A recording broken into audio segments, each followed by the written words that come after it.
За би анх 1977 онд Онгой ухааны дээд сургуулийг төгсөөд Төв аймгийн Баянцхан суманд одоо сумын эмнэлгийн эрхлэгч эмчээр 8 жил ажилласан.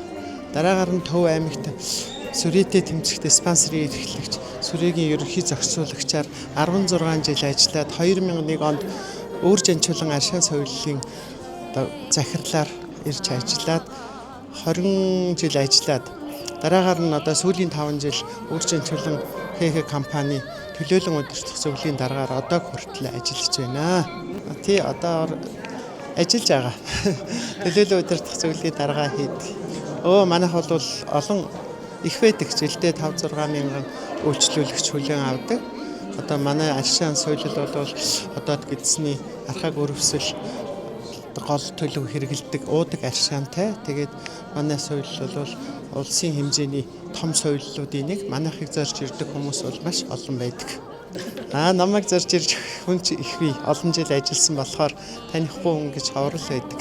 48 жил эрүүл мэндийн салбарт ажиллаж байна. Одоо манай эрүүл мэндийн салбар бол одоо бас хэцүү зүйл тохиолдож байна л да. Хамгийн нэгдүгээрт одоо даатгалын хөрөнгө оруулалт байхгүй болж байна. Энэ нь бол бас өшөр настай хүмүүс болоод ард иргэдэд бас нэлээд хүндрэлтэй бид нарт ч гэсэн одоо санхүүжилтийн хувьд нэлээд хүндрэлтэй зүйлүүд бол тохиолдож илээ.